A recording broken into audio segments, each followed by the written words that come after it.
All right, today we're going to do some of the fun stuff involved in collecting and buying and selling vintage guitars, and that's the authentication process. We're going to be looking at this really awesome 1959 Gibson ES-335 we just acquired. At the end of the video, I'll take you to some sound demos, both clean and overdriven.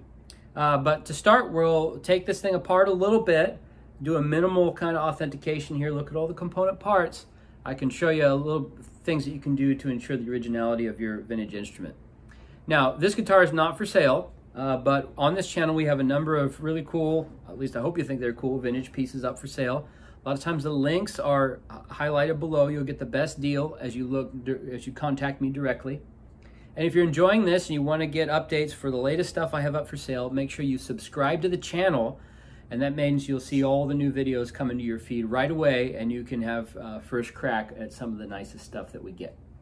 But for now, let's go look at the parts of this guitar and then check out some sound demos. All right, here we've got the guy on the bench or the couch, and we're going to take a closer look at some of the parts. First up, we got the tailpiece, and as you can see, it's got the right aging on it, nickel. It's got the right marks on the bottom.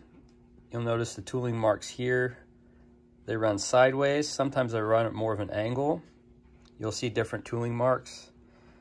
This has the intonation adjusters there and there. So this is the tailpiece you typically find on a, what do we call it? A special or a junior.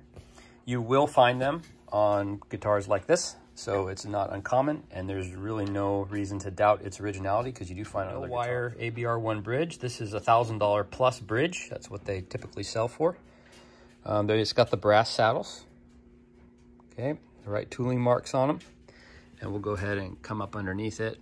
There you can see, I don't want to go upside down because the saddles will fall out.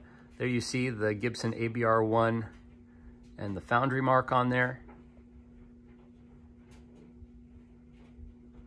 And the letters, notice how they're flat. That's one way you can really tell what's original and what's not. So that's important. That's a bridge pickup. I've already removed the screws. We don't really have any doubt based upon the aging of the nickel covers and the pull pieces and everything. But given that these are extremely valuable pickups, we want to make sure that they're right. So let's be very careful.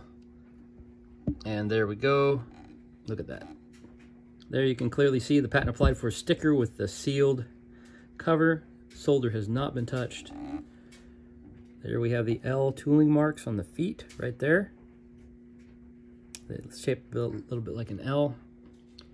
Again, we could look at a few more things, but we really don't have any doubt about that. So let's just go ahead and put that puppy back down there. All right, we got the screws to the neck pickup off now. And as we look closely at them, we see that they are the same style and shape and have the other specs that you would expect. So I'm pretty convinced that those are the original screws. I don't really have any doubt about that at this point. Let's go ahead and take a peek at this one. We'll probably be able to look at a little more. Yeah, so there we go. Look at that. What a beautiful example of this. So a couple things. You have Phillips head screws mounting. I have seen PAFs with slot screws. The L tooling marks there, just about a perfect sticker. I mean, it's hard to get one cleaner than that. Now, one thing you're really going to see on the fakes of the repros is this font is all messed up. It's bigger, it's usually clearer, but if you'll note, just look carefully at that, how the R on the 4 and the P's, they're all filled in. That's just a very clear sign of original piece. There you got the braided wire. Man, that really looks good. And then looking here, we see the classic Gibson neck tenon or tenon. Not sure how you would pronounce it properly. And of course, this one has a little bit more lead here to work with because it's flipped around the other side. So, and let's take a look at the ring. There you can see it says, I think, the M69. So it has the right markings. So no doubt about that one. Again, be very careful. Pop it back down, and we got an original set of PAFs. All right, at this point, we'll just take a quick look at the neck and the frets. So we have a beautiful Brazilian rosewood fretboard. You can see the deep grain, long grain. Brazilian rosewood can vary quite a bit. Sometimes it has very long spider webbing. This is a little shorter, but it's still clearly from the ear. The color can range from ebony to chocolate brown. This is kind of in the middle. You see a few like darker streaks in there, but then the lighter brown streaks. Here's an example of a Strat from 1960. You see the different streaks there. There on the right you have more like ebony, and then you have on the left the chocolate brown. So that's kind of cut. It's a really beautiful piece, but it's kind of cut right on the edge of where that color changes.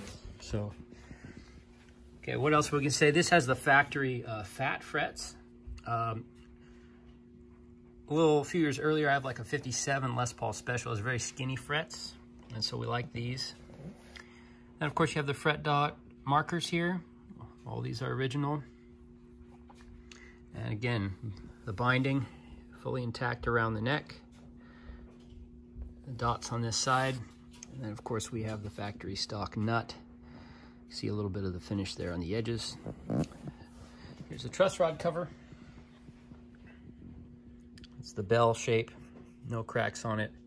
And then of course the Gibson logo and inlay all ready to go. These tuners these got modern tuners on there. I have a set of originals so that I can keep with this.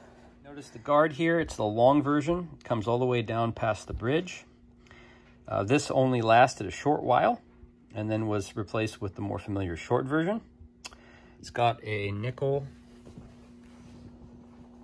bracket mount. And if we go ahead and pull the camera this way, you can kind of see how it's mounted there underneath. The switch tip and the knobs. This is a $250 plus switch tip. These knobs are not cheap either. These are all original. I can't really get you pictures of the harness down there, but if you look closely right there, that is a bumblebee cap.